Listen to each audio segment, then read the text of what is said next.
15 मई 2019 को चेयरमैन तहरीक-ए-इंसाफ इमरान खान ने जेहलम में अलकादिर यूनिवर्सिटी बनाने का ऐलान किया और ये अलकादिर यूनिवर्सिटी अलकादिर ट्रस्ट के तहत बननी थी। 2 दिसंबर 2019 को काबीना इजलास में मिर्जा शहजाद अकबर ने नेशनल क्राइम एजेंसी का एक केस पेश किया और इससे अगले दिन यानी 3 दिसंबर 2019 को नेशनल क्राइम एजेंसी ने लंदन में मुक रियाज के खिलाफ जारी इन्वेस्टिगेशन बंद करके 190 मिलियन पाउंड जिसमें 50 मिलियन पाउंड का वन हाइड पार्क और 140 मिलियन पाउंड की रकम मलिक रियाज और उसकी फैमिली अली मुक के हवाले की।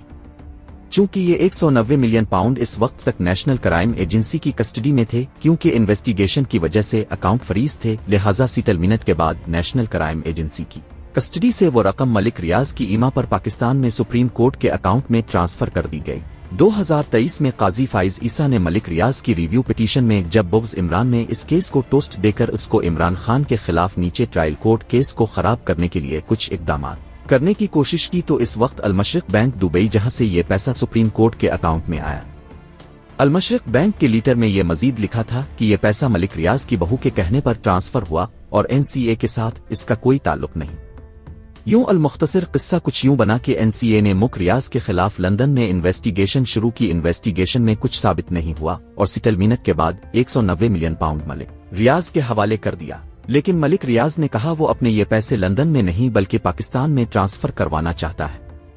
मलिक रियाज का पैसा इसकी मर्जी के वो कहां ट्रांसफर करवाना चाहे, मलिक रियाज ने वो पैसा पाकिस्तान ट्रांसफर करवा दिया। 26 दिसंबर 2019 को अलकादिर यूनिवर्सिटी को अलकादिर ट्रस्ट के नाम पर रजिस्टर्ड कर दिया गया और बहरिया टाउन ने इस प्रोजेक्ट की कंस्ट्रक्शन और अखराजात को उठाने और यूनिवर्सिटी को बनाने का ऐलान किया।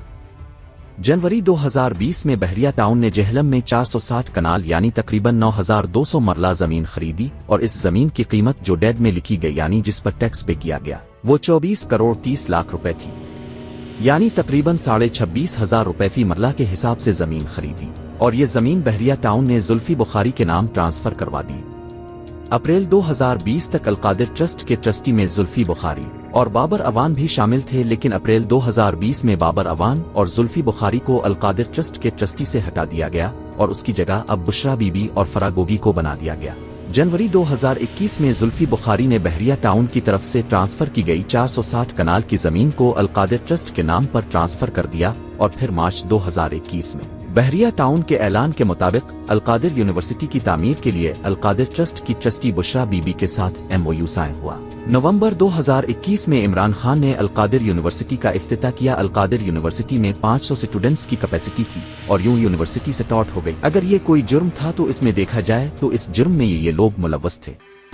1 अलकादिर ट्रस्ट के trustee, 2 Imran Khan, 3 Bushra Bibi, 4 Farah Gogi, 5 Malik Riaz, 6 Zulfi Bukhari, 7 Mirza Shahzad Akbar, 8 national crime agency. इस केस की इन्वेस्टिगेशन ऐसे डेवलप होनी चाहिए थी कि नेशनल क्राइम एजेंसी ये बताती कि इसने इन्वेस्टिगेशन करके मलिक रियाज पर करप्शन साबित की और मलिक रियाज की ये करप्शन की रकम यानी 190 मिलियन पाउंड हुकूमत पाकिस्तान को देना चाहते थे, लेकिन इमरान खान ने इस करप्शन के पैसे को वापस मलिक रियाज को दे दिए। क्या नेशनल क्राइम एजेंसी ने इस केस में ऐसी कोई सेटलमेंट जमा करवाई? अगर नहीं तो फिर ये कैसे साबित हुआ कि पैसा अलीगल करप्शन का था? ये जमीन अलकादिर ट्रस्ट को जुल्फी बुखारी ने ट्रांसफर की और जुल्फी बुखारी को बहरिया टाउन ने। चूंकि ट्रस्ट को डायरेक्ट जमीन जुल्फी बुखारी ने दी तो इस केस में main witness main settlement Zulfi Bukhari की होनी थी, जिसकी बना पर अलकादिर ट्रस्ट केस में इमरान खान को गिल्टी करार दिया जाना था। क्या जुल्फी बुखारी को किसी कोर्ट अफला में पेश करके जुल्फी बुखारी की सेटलमेंट जारी की गई? तो जिसने जमीन ट्रांसफर की इसको इस केस में शामिल ही नहीं किया गया। जुल्फी की सेटलमेंट के बगैर इमरान खान कैसे गिल्टी साबित होता है? मलिक रियाज जिस पर इल्जाम था कि इसने करप्शन का पैसा अपने जाती जुर्माने में एडजस्ट करवाया, तो मलिक रियाज के खिलाफ बरतानवी अदालत नेशनल क्राइम एजेंसी का वो फैसला जिससे साबित हो कि ये पैसा करप्शन का है वो किधर है? अगला कैरेक्टर है फरागोगी। कहा गया फरागोगी इमरान खान की फ्रंट मैन थी, तो क्या फरागोगी के खिलाफ कोई सबूत पेश किया गया? फरागोगी के खिलाफ इंटरपोल के साथ राब्ता करके इसको वापस लाने की कोशिश की गई। कोई एक कोशिश ही दिखा दी। अलकादिर ट्रस्ट केस में पहले इन ऊपर बयान के गए मैन कैरेक्टर्स के जरिए इन सब को गिल्टी साबित करना था और फिर उनको गिल्टी साबित करके उनकी बुनियाद पर ही इमरान खान और बुशरा बीबी के खिलाफ केस बनता था, लेकिन ऐसा कुछ नहीं हुआ पर फिर भी सजा सुना दी गई। ये तो बात हो गई केस के मेरिट पर। अब बात करते हैं शवाहिद पर। سمپل سی چیز ہے کہ مک ریاض کے خلاف لندن میں کوئی کرپشن ثابت نہیں ہوئی تو پھر یہ پیسہ غلط کیسے تھا؟ آپ لندن میں مک ریاض کے خلاف نیشنل کرائم ایجنسی کا کوئی فیصلہ دکھا دیں، یہ کیس ویسے ہی کرپشن کا ثابت شدہ کیس بن جائے گا۔ اخلاقیات پر درس دینے والے کہ عمران خان کو زمین لینی چاہیے تھی یا نہیں لینی چاہیے تھی؟ کوئی پر بات کیوں نہیں کرتا کہ جب 190 ملین پاؤنڈ کا پیسہ کرپشن کا ہے ہی نہیں تو پھر عمران خان پر اختیارات کے ناجائز استعمال کا کیس کیسے بنتا ہے؟